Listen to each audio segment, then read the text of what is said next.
wa khususan mu'alif di hadzal kitab Syekh Salim Ibn Syekh Amri Al-Hadrami. Al-Fatihah. A'udzu billahi minasy syaithanir rajim. Bismillahirrahmanirrahim. Alhamdulillahi rabbil alamin. Arrahmanir rahim. Maliki yaumiddin. Iyyaka na'budu wa iyyaka nasta'in. Ihdinas siratal mustaqim. Siratal ladzina an'amta 'alaihim ghairil maghdubi 'alaihim waladdallin. Bismillahirrahmanirrahim. Qala al-mu'allif rahimahullah ta'ala wa nafa'ana bi ulumi fid dharain amin. Ya, kita sudah sampai pasal syarat sholat sudah. Ya, sekarang pasal atau bab tentang perkara-perkara yang membatalkan wudu, membatalkan sholat. Ya. Ada beberapa hal yang perlu kita hindari di dalam pada waktu melaksanakan sholat karena akan menyebabkan batalnya dan tidak sahnya sholat. Kalau sudah batal berarti wajib mengulangi. Ya. Ini sangat penting, ya. Harus kalian perhatikan. Saya bacakan dulu. Faslun utawi kila fasol tabtulu batal apa sholatu sholat fi arba'a syarata sebab 14 apane khoslatan tingkai. Ya, ini jadi perkara-perkara di dalam kitab Safinatun Najah itu ada 14 perkara yang menyebabkan batalnya sholat. Kalau di kitab lain mesti berbeda lagi. Ya, kalau di Fathul Qorib itu ada tambahan di situ murtad ada. Ya, tapi jelaskan. Ya. Di arba'a syarata, jadi perkara yang membatalkan sholat, ya, di dalam kitab Safinatun Najah ini ada 14 perkara yang harus dihindari. Apabila kalian melakukan salah satu ini berarti sholatnya sudah batal. Kalau sudah batal tadi wajib mengulanginya. Bil hadasi sebab hadas. Ya, di dalam fikih hadas itu ada berapa? Hadas ada berapa? Hadas itu apa? Tuh, terus kawan deh. Hadas itu apa? Hadas sama najis sama enggak? Beda. Oh, hadas itu hadas itu ialah suatu perkara yang menyebabkan kita, ya, melaksanakan wudhu atau mandi besar. Ya. Kalau hadas kecil berarti dengan wudhu. Kalau hadas besar dengan dengan mandi besar. Nah, itu namanya hadas. Berarti hadas ada dua. Nah, kalau najis beda lagi. Makanya di sini najis terkena najis itu tidak membatalkan wudhu dan sholat. Nah, kalau sholat ada ini. Contohnya hadas itu apa? Ya, seumpama di tengah-tengah sholat, ya, jadi bil hadasi sebab hadas di tengah-tengah sholat apa? Dan tentu. Ya, terus seumpama di tengah-tengah sholat tidur. Nah, maksud di tengah-tengah sholat tidur bisa beli? Bisa kan? Bisa di ruang Jumat ya. Ngomong khotbah tahu nyong. Wis nang ngarep turune ke jengkang. Tahu nyong. turu kan. Genan sama nyong izin temenan. Nang ngarep dewek. Hadas ini menyebabkan batalnya apa? Sholat. Nah, hadas besar ya otomatis tapi tidak mungkin. Tapi mungkin saja ya. Tapi karena dilakukan secara berhubungan tidak mungkin. Masa pas sholat ngakuni hubungannya. Kemungkinan contohnya karena penyakit. Ya, kemungkinan jadi gampang keluar mani. Ya. Tapi karena biasanya kalau beser, semua ada penyakit beser, ya. Jadi kalau kita terkena beser, Ya seumpama 5 menit pipis, 5 menit pipis. Kita tetap sholat. Ya, tetap sholat. Walaupun tadi tengah-tengah sholat ini pipisnya terkena, ya tetap sholat. Karena memang ada udzur. Nah, udzur syar'i di sini berarti harus tetap sholat walaupun udah ada najis. Terus nggak usah beser ya, contohnya luka. Ya, luka yang di situ terus menerus keluar darahnya, jadi tidak bisa berhenti. Kita berusaha menghentikannya, diperban terus. Nah, diperban terus sampai berhenti. Lah, setelah itu ternyata melaksanakan sholat di tengah-tengah sholat ini keluar, karena sudah sangat sulit beberapa kali tidak bisa istilahnya mandek atau mampet berhenti, ya tetap sholat. Walaupun najis ya. Makanya sudah saya sering katakan kalau dalam perjalanan kayak kemarin ziarah, bawa pakaiannya cuma satu, ternyata di tengah-tengah pada waktu pipis terkena percikan air kencing. Loh, berarti gimana? Apakah nggak sholat? Ya tetap sholat. Ya, walaupun tidak ada ganti, tapi biasanya di masjid-masjid atau mushola itu tetap ada kan gantinya sarung yang sudah disediakan. Nah, kalau ada seperti itu berarti harus ganti. Nah, tetapi kalau terpaksa tidak ada gantinya, ya tetap harus melaksanakan sholat. Sholat tidak boleh ditinggalkan. Kemarin banyak yang tinggalkan. Oke. Tinggal no. Mana turun. Rusuk. Padahal sudah saya ngomongin ya, jangan meninggalkan sholat. Perkara ini kan perkara ibaratnya amaliyah yang baik, tapi melakukan suatu perkara ya yang dilarang, yaitu meninggalkan sholat. Tetapi lu bangun gajian aja juga meninggalkan sholat ya. Ya, berusaha sedikit demi sedikit. Kita agak sempurna ya. Ya sulit untuk selalu sempurna, itu sulit. Saya sendiri aja ya. Apakah pernah bolong? Ya bolong itu ya pernah. Sulit ya. Padahal cuma 5 waktu. Kalau dihitung berarti 5 waktu itu nggak ada setengah jam. 2 menit. Kalau dikumpulkan satu hari 24 dikurangi untuk menghadap Allah Subhanahu Wa Taala cuma 30 menit. Ya kan? Selama 5 satu kali ini 5 menit ya, berarti 5 kali 5 25. Sholat 5 menit itu lama bisa Semutan dah. Yakin. Lah yang dua apa namanya cuma setengah jam, yang 23 setengah ini kemana? Happy. Makanya hati-hati. Kita sudah lama ya belajar sholat ini, sudah lama, berarti mulai sekarang mulai ketingkatan khusyuk ya. Ingin-inginannya kan cuman awal-awalnya kan cuman apa? Mengajak untuk sholat. Mengajak toh, nggak tahu tidak bengai, nggak tahu dalamnya gimana. Ya sekarang kita sudah belajar agak dalam. Ya karena sudah belajar agak dalam, dia untuk di tingkatnya kualitas sholat. Angel ya. Buat Sangat, memang godaannya sangat ya.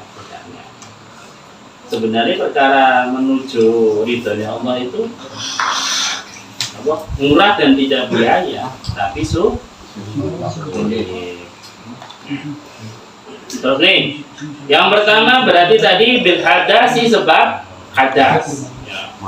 Hadas di tengah-tengah ini terus sumama ada keluar, benar-benar keluar apa namanya? Keluar kentut benar-benar. Ya. Contohnya itu terasa, berarti mantap sudah benar keluar, berarti keluar angin, berarti itu sudah. Tapi biasanya ini ada godaan setan juga. Kayak perutnya kuduk, ya kayak apa namanya? Kayak kentut, tapi bukan. Ya, ya tetap aja. Ya. Yang penting kayak terasa kentut di perut ya, kayak terasa, tapi mantapkan bahwa itu bukan kentut. Ya. Berarti itu tidak batal. Wabi wuku'in najasati lan ketiban najis ilam tulko lamun ora den ilangi utawa den uncalake halan ing dalem sak naliko min ghairi hamlin saking tanpa nyekel ya. Ini nanggung ini ya. Ibaratnya nyekel.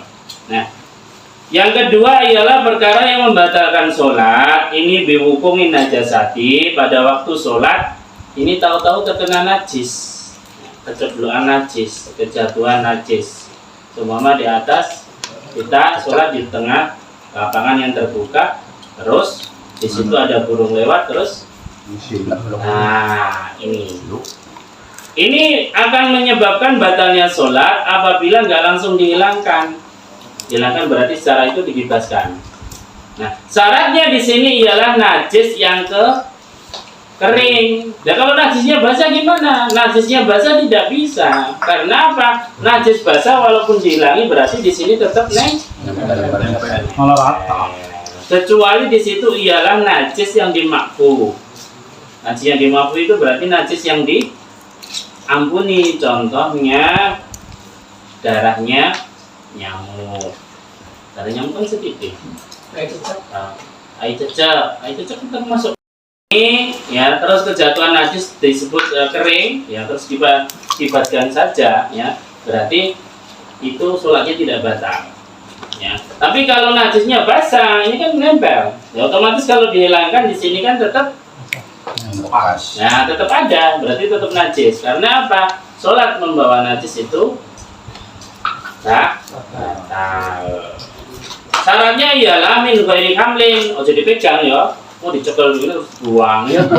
Batal. Ini yang kedua. Jadi kejatuhan najis berarti di sini sholatnya batal dengan syarat yang tadi dijelaskan. Ya.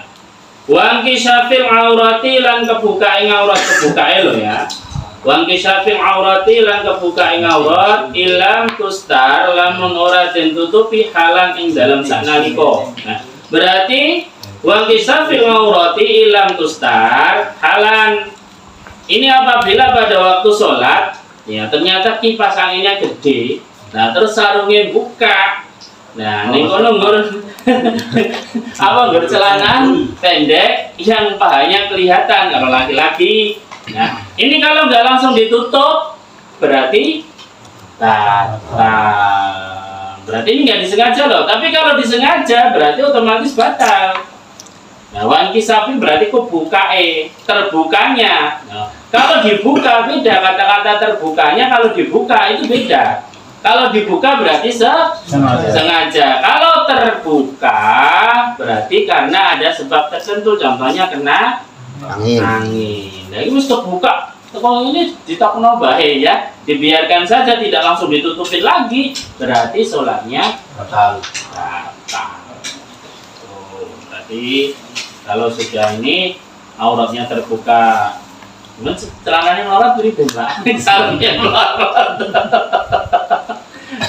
Ya. Mau diterang dengan sholat, sarungnya melorot. Nah, ternyata kita udah pakai celana dalam. Terus gimana? Apa harus diangkat langsung ditutupi? Mundur. Ya. Otomatis kalau ngangkat dengan ditutupi berarti 3 gerakan. Mulu-mulu. Sebentar Pak Ustadz, kalau bolong sama rokok dikit sangat ada. Bolong itu batasannya dijelaskan di sana. Ini apa sebiji ini nih? Merica. Ya, apa kacang hijau. Nah, itu. Tuh. Tapi hati-hati ya. Kalau orang yang hati-hati buat segitu aja sudah.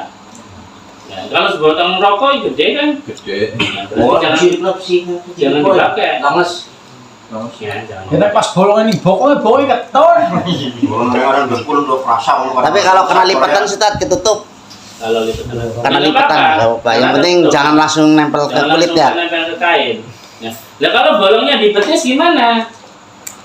Ayo. Sarung bolongnya di betis. Ya. Berarti kalau sholatnya gimana? Bolongnya lebar begini, sarungnya. Jadi gimana? Sebabnya sah. Angkot batas Di bawah lutut sih bisa mungkin kan.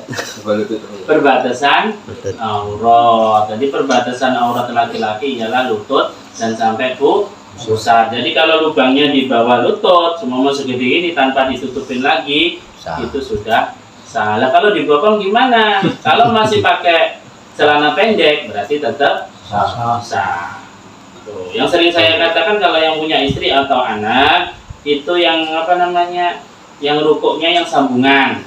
Hati-hati kalau sambungannya panjang, kalau masih diginiin, ininya masih nutupi, berarti tetap sah, ininya masih nutupi. Kalau panjang kan biasanya masih nutupin ya.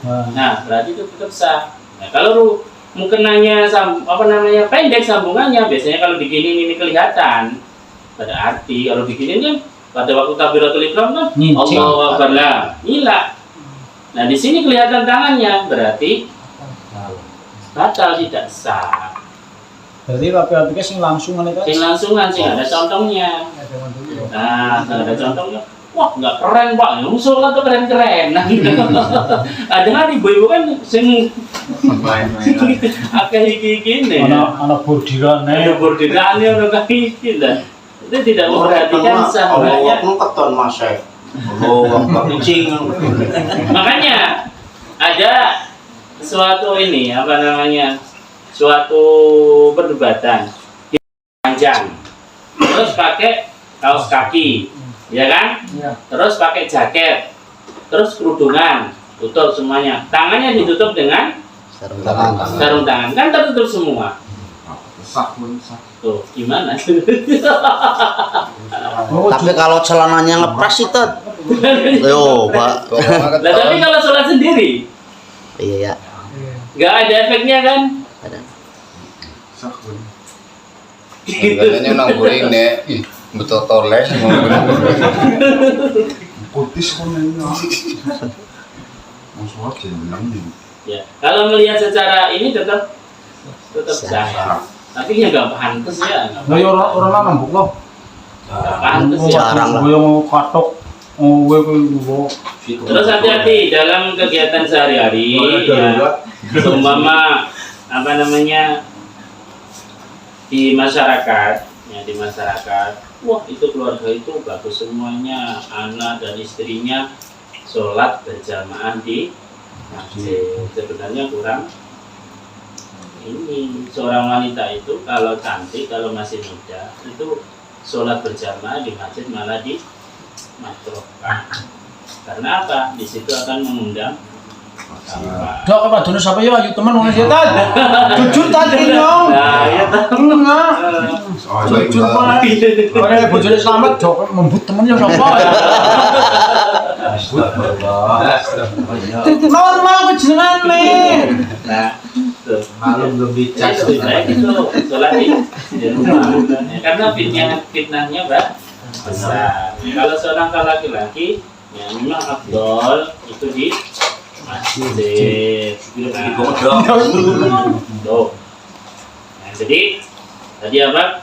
Terbukanya aurat ini harus segera ditutupi. Wa nutaqi lan ngucap bi harfaini kelawan rong huruf au bi harfin utawa sak huruf mufhimin kang mahamake amdan kalih nejo sengaja ya. Di sini yang selanjutnya ialah wa nutqi bi harfaini au bi harfin mufhimin amdan. Berarti kalian pada waktu sholat mengucapkan satu huruf atau dua huruf, di sini yang memahamkan dengan secara disengaja. Kalau R berarti tidak batal. A tidak batal. Karena apa? Tidak lamufhin, tidak memahamkan. Memahamkan itu berarti ada artinya. Contohnya, nah berarti itu kan ada artinya. Itu berarti kan apa? Suruh diam. Nah ini kan memahamkan. Nah berarti kalau sholat pada waktu itu kalian ada anak kecil rame, berarti batal sholatmu. Bukan sholatnya anak kecil tadi, sholat kita yang mengucapkan. Oh hati-hati. Jadi mengucap kemarin menang lah, lebih batal mana ya, lebih batal lagi. Tuh. Ya kalau mau gimana Pak? Oh, ayam loh berarti. Ya, batal. Ya, kalau mau berarti harus segera ditahan. Ya. Kalau mau terus pada waktu sholat jangan begini terusan. Nah jangan. Ngap ya ngap saja. Jurno wis samban-samban ya. Cecek nyisi. Jadi jangan sampai kita melakukan ya, nutki biharfaini atau biharfin mufhimin amdan, ya. Wabil muftiri amdan, ya, lan sebab apa namanya, perkara yang merusak puasa amdan dengan sengaja. Jadi segala perkara yang merusak puasa atau membatalkan puasa itu juga membatalkan sholat, ya. Oke. Wal akli lan mangan al kasirina kang akeh nasian halih lali. Kenapa di sini yang diterangkan wal akli al kasiri nasian, makan banyak karena lupa. Ya. Jadi di tengah-tengah sholat makan banyak karena lupa. Oh ya, pernah terjadi ya. Maksud di tengah-tengah sholat makan dengan banyak. Ya. Berarti di sini diterangkan wal akli al kasri nasian, ini walaupun dalam keadaan lupa makannya banyak, walaupun lupa, ya, ini tetap makan banyak 2 piring 1 piring sak minum spritnya pada waktu puasa karena nasian atau karena lupa, berarti puasanya tidak batal. Tapi kalau sholat, ya di tengah-tengah sholat kok makan, terus makannya aneh-aneh ya kita ya, aneh-aneh lah ya.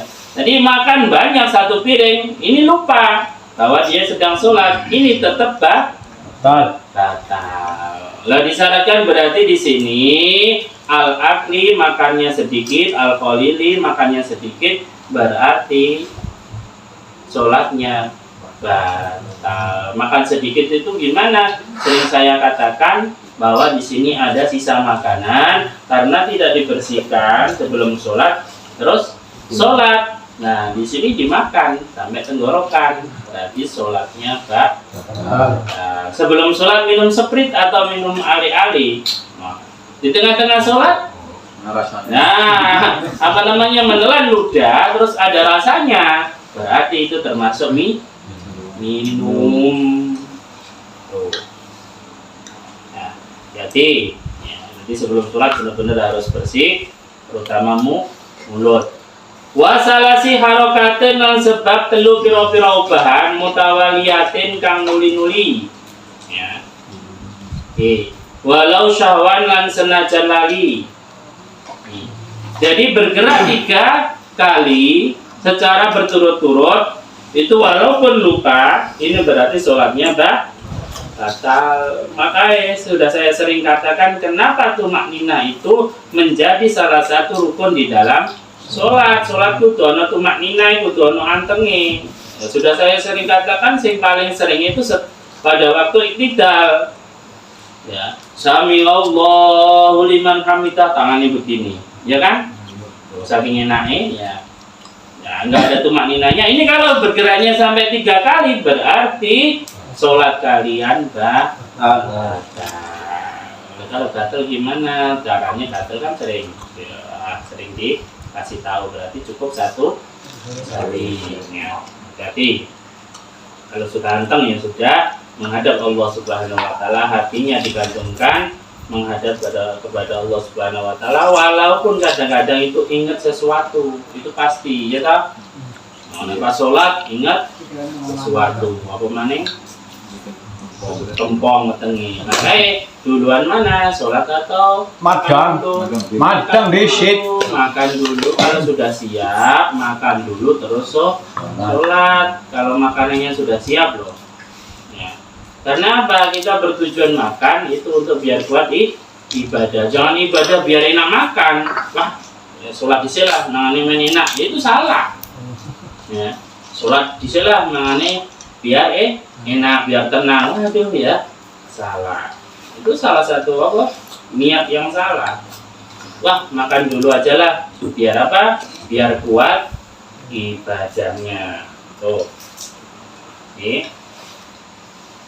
Wal wasbati lan sebab melompat loncat al fahisyati kang olo kang banget. Ya, nih. Jadi loncat secara disengaja, loncatnya nyampe jauh berarti batal. Wadurbati lan sebab mukul al mufritoti kang bangetake. Jadi lompat secara disengaja dan memukul secara berlebihan ini juga membatalkan sholat. Wa ziyadati ruknin lan sebab nambahi rukun fi'liyin kang bangsa penggawe rukune ditambah-tambahi ya sujudnya nyampe ping 3. Nah, dalam satu rakaat sujudnya ping 3. Lah, ini berarti nambahi rukun secara rukun pekerjaan bukan doa. Ya berarti sholatnya tidak sah amdan secara sengaja. Wa taqaddumi lan nglancangi ala imamihi ing atase imami makmum biruknaini kelawan rong rukun fi'laini kang bangsa penggawe. Nih, jadi pada waktu jamaah kalian melakukan ya mendahului imam dengan 2 rukun. Ini kalian batal sholatnya. Jadi ini nambah jamaah jangan sampai mendahului imam. Ya, oke. Mendahului imam dengan 2 rukun kalian berarti sholatnya hati-hati karena niat itu tergantung amal itu tergantung niatnya. Kalau niatnya salah amalnya juga salah. Al-Fatihah. Alhamdulillah.